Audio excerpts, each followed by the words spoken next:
Hello, it's Rosalind, your toxin-free sister friend.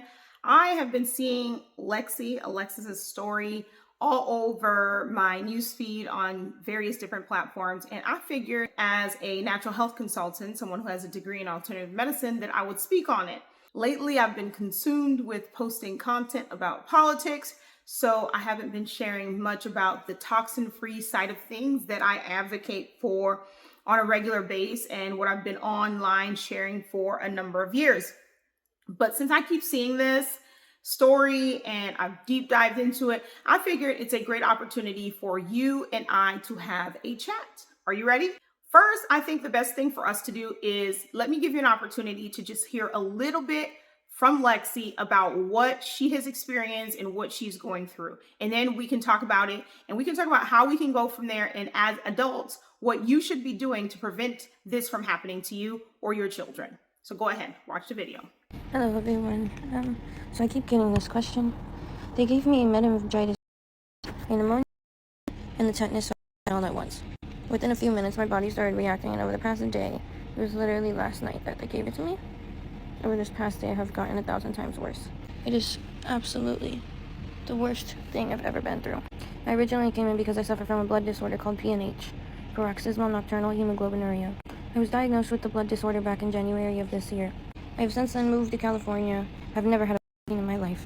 My family and I tend to not do due to religious preferences. The reason why I chose UCI Medical is because I literally live 3 minutes from this hospital.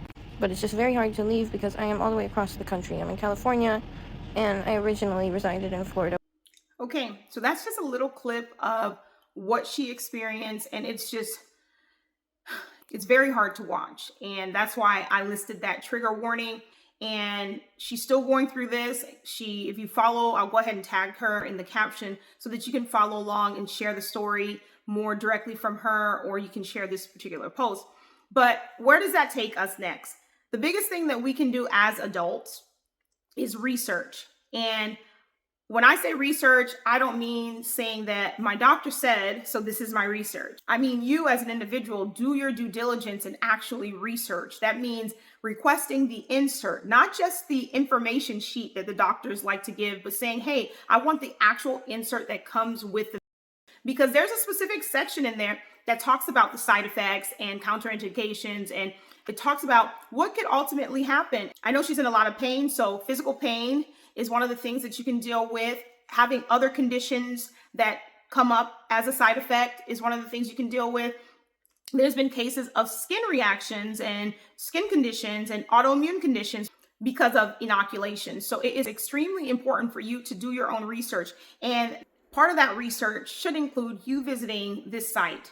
VAERS.HHS.gov, where you can see some of these side effects that have been reported. And I know for a very long time, there has been parents that have dealt with the unaliving of their infants post inoculation.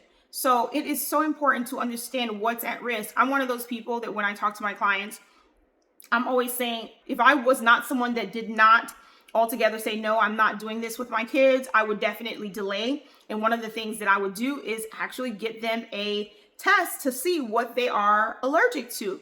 Because a lot of times these inoculations have things that your child could be allergic to, and then they have a adverse reaction.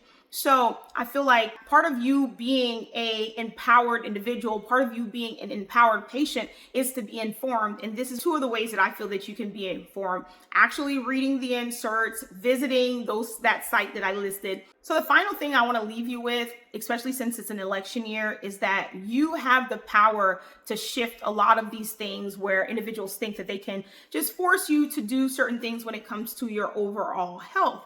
And what I'm talking about is, I remember post Donald Trump as president, we were in a position in America where you were forced to inoculate or you lose your job, or you couldn't see your family, or you couldn't visit this place or that place.